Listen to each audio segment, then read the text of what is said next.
Well, in the first video I did about modifying the trailing edge of a North American fighter kite, I only modified this lower section here, about half of the trailing edge. Well, I have since extended it to the whole trailing edge from the tail to the wingtip.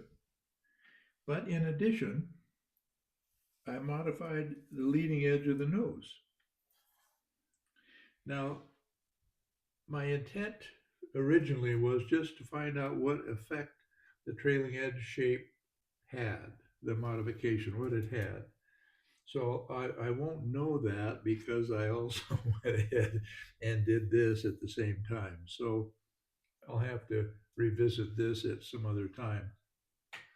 The reason I did this, though, is because of a person on my YouTube channel, a viewer who watched the video about the trailing edge modification, told me about a very interesting study done at MIT about wind turbine leading edges, not trailing edges. And I'll put the link to that information in the description below.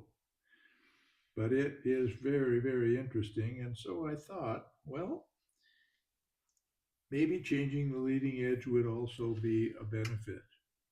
So that's why I did it. Today, I had a great opportunity to fly this kite and compare it to identical, well, not identical, but very, very similar kite, same pattern, same uh, battens, same bow, same spine, so on. In winds that were about 2 miles an hour up to about 7 or so, much more suited to the wind range of this kite, the wind speed range. The first time I flew it, the kite was grossly overpowered, and because of that, I didn't gain an awful lot of information. Today I gained a little more, but of course the kite's different now. Well, what I found out was that the kite with both modifications on the nose leading edge and the total trailing edge enters a spin a little slower and spins at a slower rate than the same kite without all that. This kite, which is what I use to compare it with. Same pattern, same bow, same spine. It does have a different sail material. That's the only real difference. It has packing tape between the two battens, just like this kite does. So other than the sail material itself, which in terms of feeling it, it's very, very similar. It's different, but very, very similar. They're both polypropylene films, gift wrap type film. So when I flew the two, the forward speeds were very, very similar. If anything, this kite was slightly slower.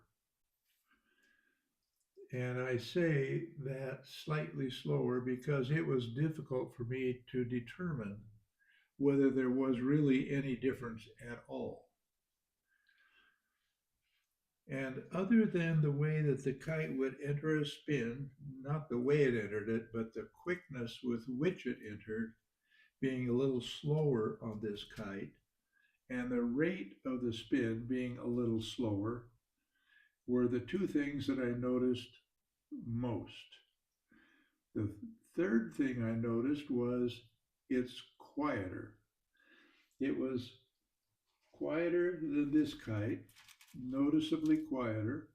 And this kite's not noisy. This kite is not a noisy kite, but it makes more noise than this one does. So that, generally speaking, translates into the more noise, the slower the speed. So whether this kite actually flies slower or not is a little bit up in the air for me because it's so darn close. And so I wanted to share this information with you, and I'll put the link to the information about the leading edge that prompted me to do this. And if you want to explore these kinds of experiments on your own, you might find it very, very interesting. I do think that the modification of the shapes of the leading edge of the nose and the trailing edge of the kite can produce some really remarkable results. These did not. But I do think there are many other possibilities that are in my mind that I think might be better. So I'm going to slowly go through them and find out if I'm right or wrong. And what I discover, I'll happily share with you.